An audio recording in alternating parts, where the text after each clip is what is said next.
Ce à quoi nous on pense quand on parle de notre intellect, c'est facile, c'est zéro.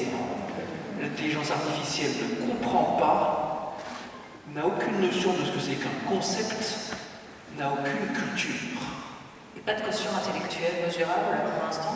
On peut lui faire passer un test et elle aura un score, mais ça ne veut rien dire parce qu'elle comprend rien à rien. Donc en ce sens, elle n'est pas encore la rivale de l'homme. On peut dire qu'elle est aussi intelligente que vous, par exemple, Cédric Villani. Écoutez, l'intelligence artificielle, il faut mettre les pieds dans le plat, c'est pas intelligent.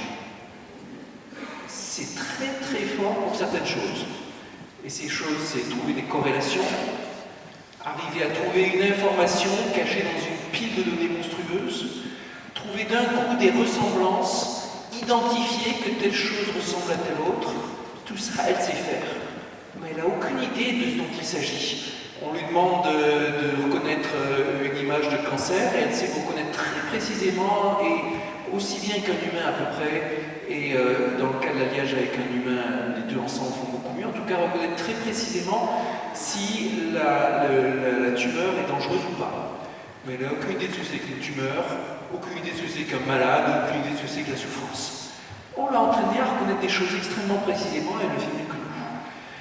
La voiture qui conduit de façon autonome, elle sera très très forte pour éviter les autres voitures, pour calculer une meilleure trajectoire, pour avoir une conduite fluide. Mais elle ne sait pas ce que c'est qu'un conducteur, elle ne sait pas pourquoi elle va du point A au point B, elle ne comprend rien. Et c'est bien pour ça qu'on voit, on est dans quelque chose de différent. Il y a 3 jours, lors de la remise du rapport, on avait fait précéder les discours officiels d'un colloque international dans lequel des invités venus du monde entier sont venus donner leur point de vue, échanger leur point de vue sur l'intelligence artificielle. Très belle conférence que vous pouvez retrouver sur le site aiforhumanity.fr.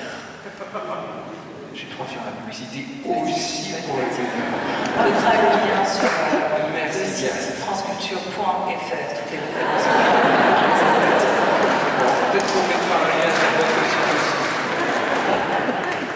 Alors en tout cas, l'une de ses invitées était l'universitaire japonaise Noriko Arai. Elle a travaillé pendant des années à un projet un peu dingo, faire une intelligence artificielle qui entre à l'université. Ouais. On voyait bien une différence de culture aussi dans ces échanges internationaux. Certains occupés à dire allez, on va simplifier la vie du médecin, d'autres disons oh, on va faire une intelligence artificielle qui entre à l'université. Le genre de projet abstrait, très original, qu'on aime bien chez vos amis japonais.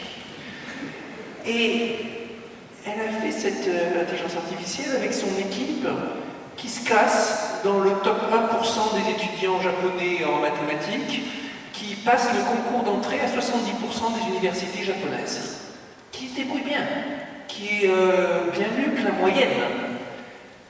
Et après, résultat, il me dit, je suis très embêté parce que c'est inquiétant mon affaire. Pas au sujet de l'IA, mais au sujet de nous.